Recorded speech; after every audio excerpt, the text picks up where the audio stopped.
This video contains spoilers for Superman, so if you haven't seen it yet, go check it out, then come back. Because in today's video, we'll be discussing the pocket dimension that Lex had made into his prison, why it's technically more than just a prison, and why Peacemaker of all shows will explain the DCEU and DCU timeline jump using this concept. All that and more in today's video.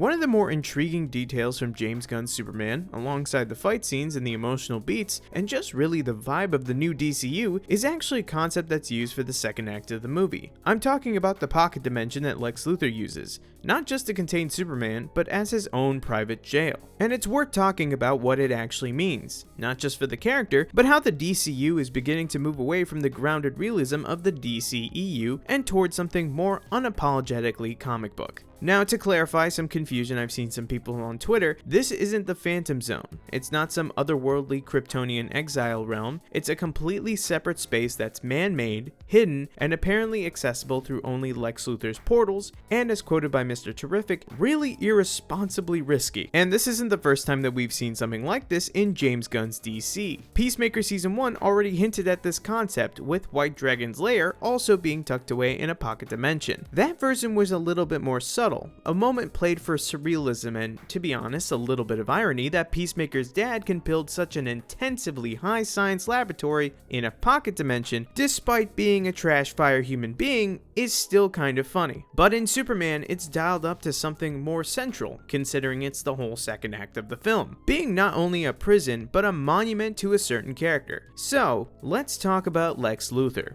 In Gunn's Superman, Lex Luthor is a genius, like his comic book counterpart, but he's also petty, insecure, vindictive, and he was played that part beautifully by Nicholas Hoult. Lex doesn't want to just defeat Superman, he wants to discredit him, humiliate him, and legally erase him from the public trust. His obsession with taking down Superman in this movie was so palpable, even Superman at some point even comments on it. So when the US government deems Superman a threat because Lex finds and exposes the incomplete message from Jor-El that leads the world to think that Superman is going to turn it into a breeding planet a la the Viltrumites from Invincible, it's Lex who offers them the solution, a high-tech prison located in a separate pocket of space-time where Superman can be detained without due process. This isn't about justice, it's about control, and more importantly, it's about Lex flexing his ego and basically stunting on Superman. But what's more disturbing and honestly fascinating is that Lex doesn't just stop there. This pocket dimension isn't just for Superman. It's revealed that Lex has been using this space as his own personal dungeon and renting it out to the world's governments to jail prisoners that they want to keep a secret. In addition to former girlfriends, corporate rivals, and the previously mentioned political prisoners, they're all in there.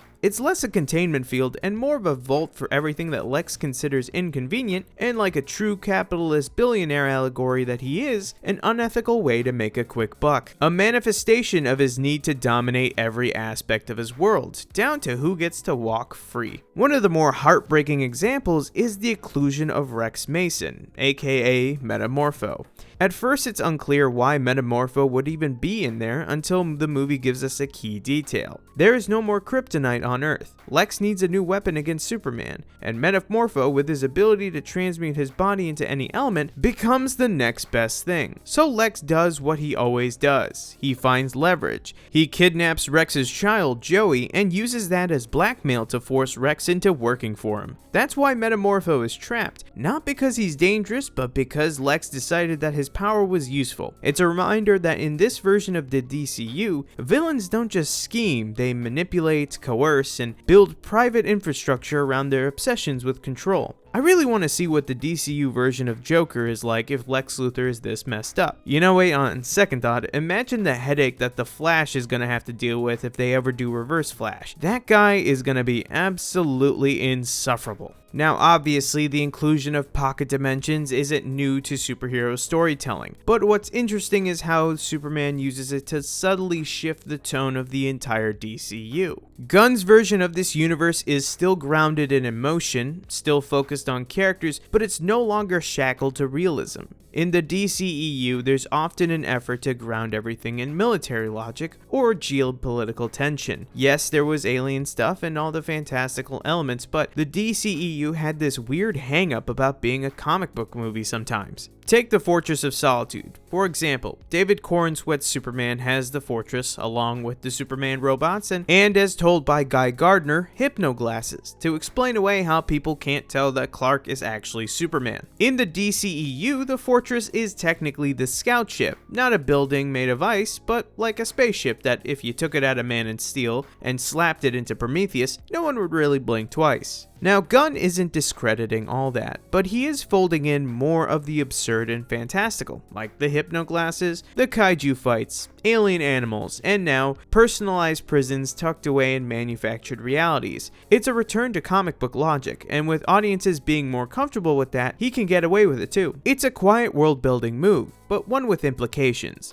These pocket dimensions could appear again. In fact, at the end of Peacemaker Season 2 trailer, we see Peacemaker enter a doorway in his father's pocket dimension lab, and he ends up in an alternate universe with a variant of himself. And from the leaked trailer that's coming out, it looks like the next season will have a heavy emphasis on this alternate dimension storyline. Additionally, James Gunn did hint that they would explain the jump from the DCEU to the DCU in this season somehow, because he still needs to technically close that gap, assuming that everyone doesn't already think that the Flash rebooted the timeline in his movie, but we never really got an acknowledgement of it outside of the jokey scenes with Barry and George Clooney's Bruce Wayne and the scene with Aquaman. And they're gonna play off with that in the show. I don't know. I'm excited to see what they will do with that concept, but in the end, the decision to use this concept isn't just about making Superman more vulnerable as a second act set piece, but to be honest, it was actually the perfect use for it. It's about showing how this world functions. Lex Luthor doesn't just fight people, he'll build systems that quietly reshape the reality in his favor. From pocket dimensions itself, to a farm of monkeys practically bot farming on social media, to a clone of Superman that he makes his personal servant and convenient anti-Superman bodyguard. What Gunn seems to be saying here, without ever really putting it into dialogue, is that this new DCU is going to embrace the weird. It's gonna lean into the kinds of storytelling choices that, if made by the early era of superhero films, would have been shot down by studio executives real fast. Because this version of Superman isn't just fighting villains, he's stepping into a world that finally is willing to embrace its more fantastical roots. And for longtime fans of the comics, that's a welcome shift. But that's all I have to say for today's video. I hope you guys enjoyed this one. Thank you guys for your continued support on our videos. We really appreciate it. And remember to leave a hashtag mailbag question in the comments for us to answer in a future video. And we'll see you guys